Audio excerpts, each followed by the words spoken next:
Okay. I thought I would take a break from carving. So this message is a reminder to self, right? The theme is EROS on Pulsechain and 3 or 4 secret sauces that matter a lot. So this is for me and anyone else who might care to listen. Number 1, it's fair access crypto.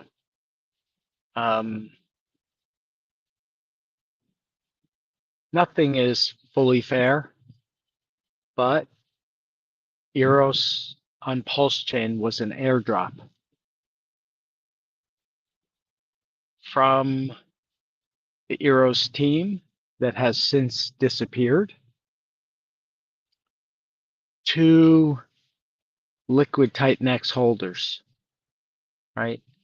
There was a team building on Titan-X that never ended up launching their Ethereum-based protocol, but airdropped 10,000 Titan-X holders over a year ago tokens that are the fee-sharing tokens of the EROS protocol, which is a clone, it's a fork of PTGC, of the Grays currency.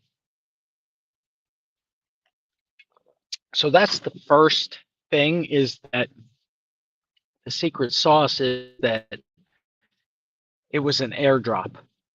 If you look at the wallets, there's 10,000 wallets. Most of them have never been opened. So the mystery is, how many EROS tokens are there really? We see anywhere between, I would say, 30 and 50 or 30 and 100 active wallets holding a good amount of supply. So that's the first secret sauce, is that in essence, it was fair access. It was delivered pro rata based on how much liquid Titan-X I or someone else was holding in our wallets. That's the first thing. Now, does that matter to newcomers? Probably not. Probably what's more important is the second secret sauce, which is why I'm doing this. It's this idea of working for my bags, and that we have an experienced diamond hand holder crew. Hey, Hunka, come here, pup. Diamond hand holder crew of people, mostly from the Titan-X ecosystem, but a few newcomers from Pulsechain, mostly from the Atropa ecosystem, and from PTGC ecosystem, and from the greater Pulsechain community. And so that's the second secret sauce, is the intent, and then the action is no sellers of consequence. We always want there to be healthy buying and selling, but in a decentralized protocol, particularly ones where they can, when big holders, whales, can hurt other people, it's really important to understand who's holding tokens and what the values are of the people.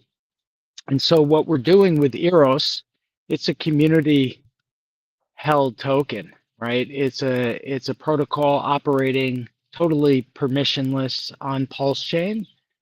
And those of us from Titan-X who got airdropped to hey Hunka, are now in the process of filling in the liquidity web around EROS and also educating. That's what I'm doing. My job is education. Each of us have our own jobs. Some people are thinking strategically, like where does EROS want to go in the future? Some people are actually in the trenches building the LP pairs, the pairs in the web. And then some people like me have decided I'm going to educate. I'm going to share what I've learned, share what I know, and help people to make good decisions.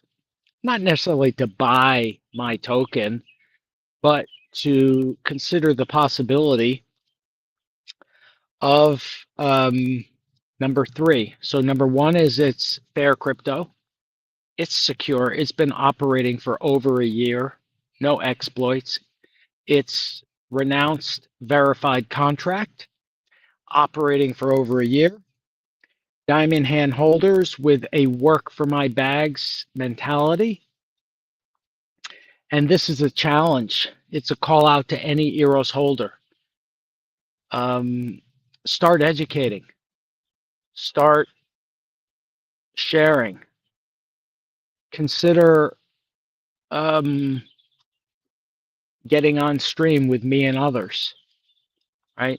What we're doing now is front running the bull run. That's inevitable. We're in a bull run, but we've been in a Bitcoin bull run.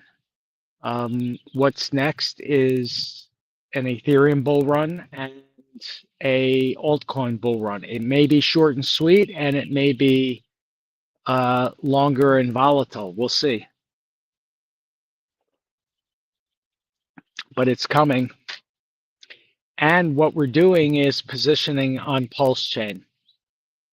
We're migrating value from Titanx. We're pairing it into the EROS web, and we're pairing EROS with strength on Pulsechain with speculative assets that are going to do really well when the bull cycle comes and when the Pulsechain explosive potential actually happens. And I believe now with the regulatory certainty that begins on July 5th, in the US, the SEC will no longer have regulatory oversight over Pulsechain after July 5th. And with that legal regulatory comes capital flow, right? And so I think what we're going to see is new capital flowing in the form of protocols, liquidity. Blue chip protocols will be moving in. Bigger money will be moving in just because there's regulatory certainty and because there are investment opportunities on Pulsechain that don't exist elsewhere, right? And that's like secret sauce number 3 of EROS, which is that EROS is a PTGC clone, a Gray's currency clone. PTGC is my favorite Pulsechain blue chip in the making, and it's LP management asset UFO. So PTGC and UFO exist, and they are building a machine, right? And EROS is a fork of PTGC. Like PTGC is a fee sharing protocol, right? So it's 5% fee in and 5% any transaction also. And so basically we're paying a fee to get into the ecosystem and a fee if we want to leave the ecosystem. And those fees, 2% of the fees in EROS go to buy and burn EROS, leading to the deflationary part of EROS. 2% goes to lockers and stakers. So people like me who like the idea of passive income and like to hold an appreciating asset and make passive income on the volatility on every buy and sell, I'm staking and locking some of my EROS and making more EROS passively. I like that. So, yeah, so being a PTGC fork is a big thing. It's a utility protocol that has demonstrated success with PTGC, and now we're using the protocol. It's totally permissionless. It's a revoked contract. It's been verified, and we're using it to build an LP web around it. We're using it how it's intended to be used, and every transaction in the web basically buys and burns EROS and feeds stakers and lockers. I like that. So that's a secret sauce. It's makes it special. You know, people are like, why EROS? What's so special about it? Well, it's cap supply, it's deflationary, it's fee sharing. The market cap that we see on Deck Screener and other places is a fallacy. Market cap is basically the number of, it's the total number of available units of the token. So in EROS's case, it's the same as PTGC. It's 333 billion is the max supply. The other truth of it is that so many of that supply is currently sitting in wallets that haven't paid attention to it yet. Part of what I'm intending to do is to wake people up. People who have received the airdrop want to go check and see, do I have EROS in my token? If I was holding Titan X, I think it was last February, liquid in my wallet, then I've received an EROS airdrop. So check it out. Make sure it's the EROS Burn Baby Burn contract. You don't have to connect anything. You just want to check and see with the contract number, you want to check and see if you did get an airdrop. So those are the secret sauces. One, Fair Access Crypto.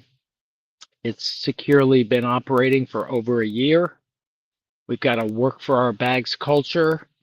Currently, it's diamond hands. If you look at the buy and sell dynamics, since we've started this community migration to this protocol about 10 weeks ago, we've had a mostly green chart. It just means that sentiment is good, that it's early, that there are more buyers than sellers, and the sellers that there are really don't have enough EROS to hurt the chart too much, to hurt other holders too much. And that's the idea, is that the intent is to build a holder group that's incentivized to hold. And that means not trade in the bull market. It means hold it, stake it, and lock it. It means put it into LP. Personally, I've got my EROS in LP with a few of my Titan X assets. I've got it with Lotus and Eden and Jake X and Titan X.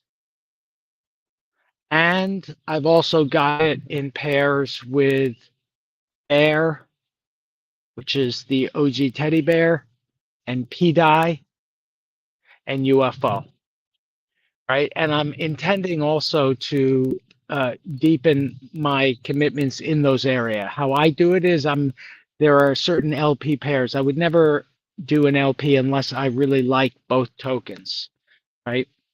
So then I don't worry about impermanent loss. I'm more interested in locking things up, making passive income, and allowing the assets to live in the LP, generating income for me. At a certain time when I feel less frothy, we're not there. It could be 3 months. It could be 60 days from now. It could be 90 days. It could be 120. It could be, we don't know. I don't know. But I'll know when it's frothy and the market is euphoric. For me, that start skimming off profits, probably 3% every other day, starting when the euphoria hits, something like that. Just so that because I'm in early in these things, right?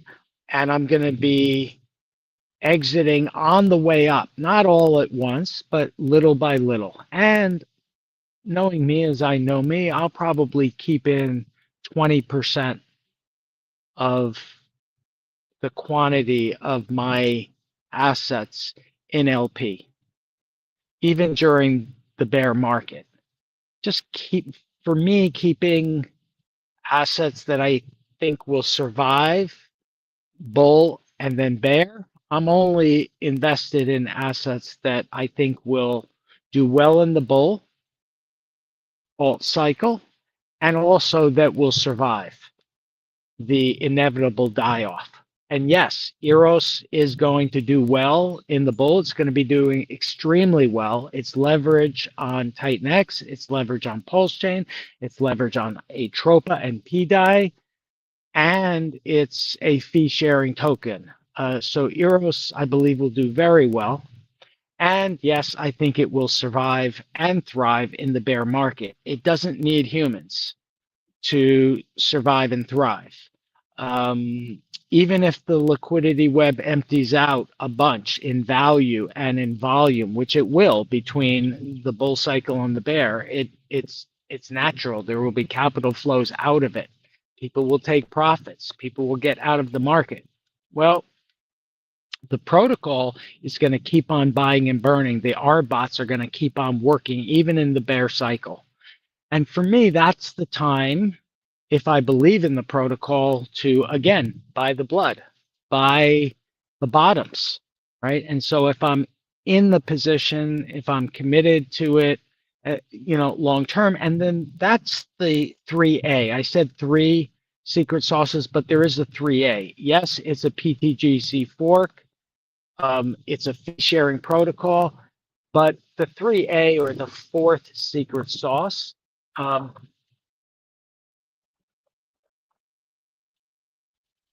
is the possibility, and it's not that difficult. I'm not going to do it, but someone's going to do it, of transforming EROS, which is a fee token.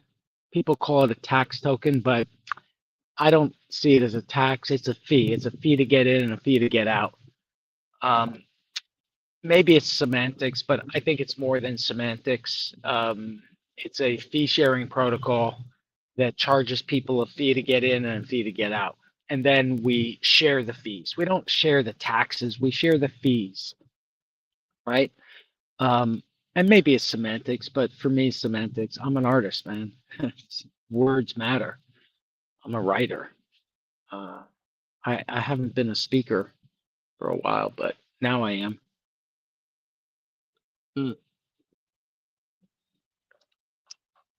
I hear one of my puppies. I need to go in a minute. Yeah, so the fourth thing, and I've got to go. I'll just spend a minute. This idea that we can transform EROS into what we're calling EROS X. It could be called anything, but it's a non-fee version. We basically take the fee out and then it's free. And there's a reason to do it. First of all, we would put it through a transformation process that would, let's say I put 1,000 EROS into the transformer. And let's say a third of that is used to buy and burn EROS, right? So a third of the 1,333 is used to buy and burn EROS. So it contributes to the deflationary character of the EROS token, which is already capped, already being burnt. And so this transformation process contributes to that deflation. It might also, let's say another third of it, of the EROS is used to pair NLP with the EROS X. And so all of a sudden, we're using this transformation process to create a EROS X pair, right? And the transformation is going to feed that liquidity pair. And then we add EROS X to the liquidity web that's built around EROS. And then the other third, at least conceptually, might use the EROS to burn EROS X. So already EROS X is going to be limited by the amount of EROS that gets put into the transformer. And then it's going to be paired in the LP. And assuming, this actually happens, the EROS X also becomes hyperdeflationary, right? And so what we're building around EROS is a hyperdeflationary liquidity web that has no management around it. There's no managers. There's no humans other than people like myself who have bought EROS and are using the contracts and are coordinating the design and build and upkeep of a decentralized liquidity web, right? So yeah, man. All right, so what else? I feel like I want to show a piece of art I've been working on today. It's hot. Hold on a second. Okay. Okay. What's up, puppy? I don't want to scare you, pup. Okay. Yeah.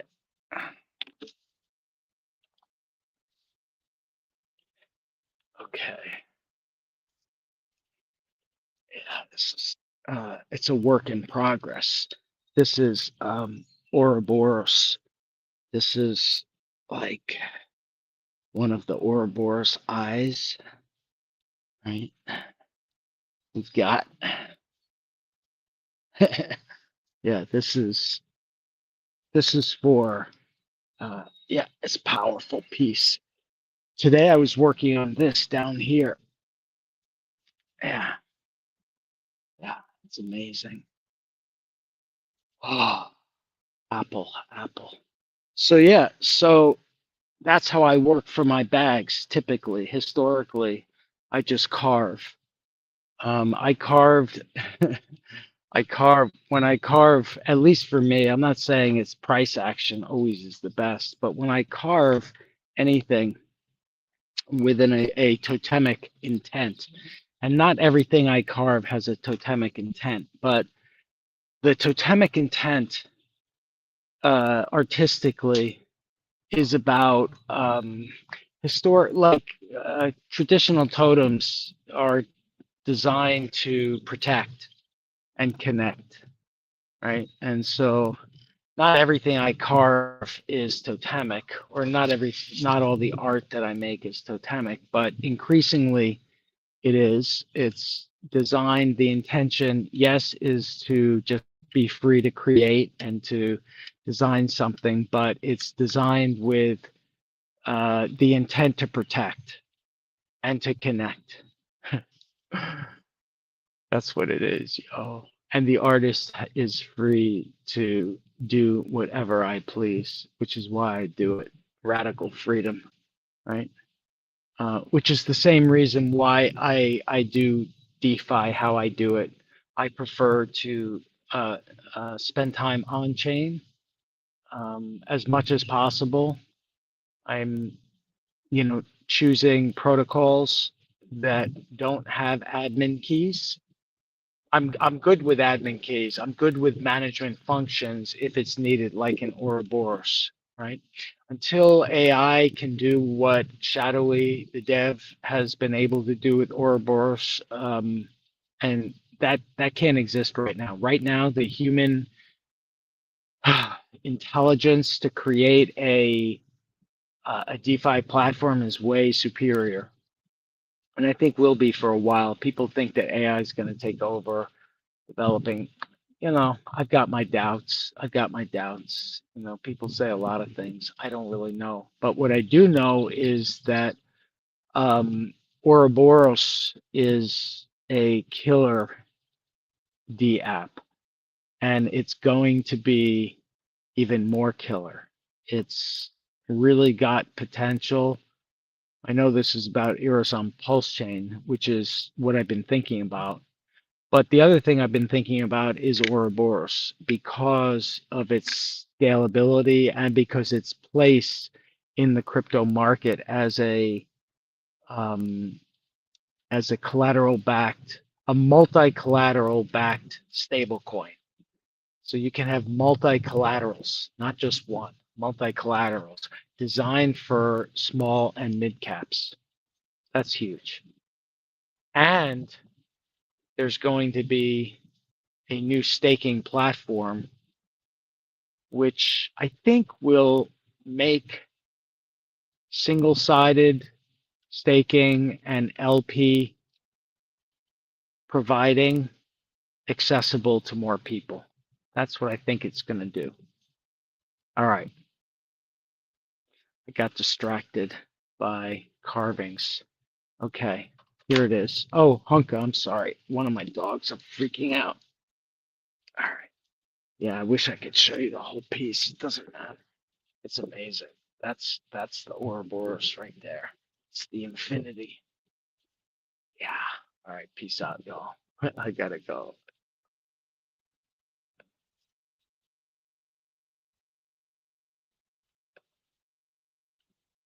Come on. I'm out. Peace.